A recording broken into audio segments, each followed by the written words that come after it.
Throughout human history, a simple yet powerful formula has enabled the rise of vast empires that overthrew kings and established new orders. This formula was the driving force behind the Mongol Empire's conquest of vast territories in the 13th century, the expansion of the Russian territories in the 17th century, the rise of the Persian Achaemenid dynasty, and the dominion of the Ottoman Empire. So what are these key ingredients of this formula?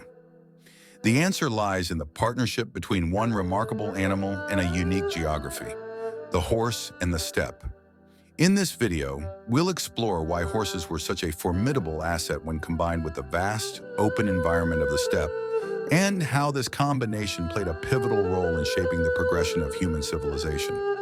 Horses have been utilized for a wide variety of tasks, from transportation and agriculture to warfare, due to their unique physical attributes.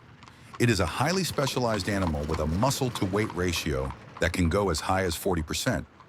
This ratio is unmatched by any other domesticated animal, making them an ideal choice for tasks requiring strength, endurance, and momentum. Their high metabolic rate allows them to generate quick bursts of energy that is essential for mobility. But if that's the case, we might wonder why horses were not utilized more in urbanized human society in the pre-industrial age. Well, in fact, horses were used in cities and towns for tasks such as pulling mills or providing transportation. However, there were hidden costs to maintaining horses in urban environments, which made it less favorable. The first problem is that horses have a relatively low input-to-output ratio when it comes to food-to-energy conversion. While they can produce significant work output from their dense muscles, they require a substantial amount of food to sustain this storage. For example, a working horse needs about 25,000 kilocalories of food per day. This creates logistical challenges as supplying this much feed demands large agricultural land and complex supply chains to transport it to cities. Additionally, horses thrive in herds and open spaces, which urban settings can't easily provide. They also produce a significant amount of manure that contributed to diseases and other logistic challenges in cleaning. So now let's turn our attention to the steppe. The steppe is a vast region of grassland that provided an all-you-can-eat buffet for horses, offering abundant food sources. There's also no need for manure management, as nomadic tribes could easily move to a new location, grazing their horses while their manure fertilized the land.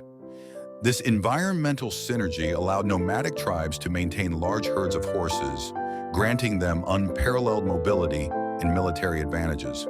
Also, in addition to herding, the people of the steppe typically obtain their food through hunting, often while on horseback, a skill that is readily transferable to warfare. While nomads often settled after conquests, this usually came after they have obtained vast resources, slaves, and plunder that helps them maintain their momentum of expansion beyond the steppe environment. If we look at some of the most disruptive empires in history, many originated from the steppe. The Yamnaya culture, emerging from the Pontic-Caspian steppe, were among the first to ride horses and utilize ox carts. It was estimated that Yamnayan replaced as much as 80% of the local European populations of the time, and their legacy could still be traced by the spread of Indo-European languages in ancient era. The Huns, believed to be descended from the nomadic Xiongnu tribes by some historians, invaded Europe in the 4th century AD and caused the great barbarian migration that led to the fall of the Roman Empire.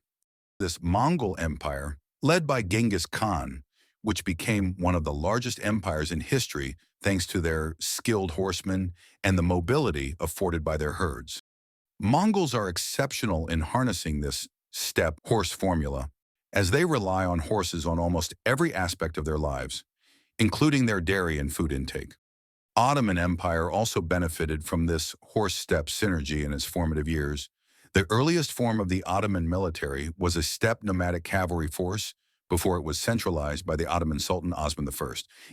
Even during the Gunpowder Age, the aforementioned Cossacks, originating from the same Pontic-Caspian steppe, played a crucial role in expanding the Russian Empire during the 16th and 17th centuries.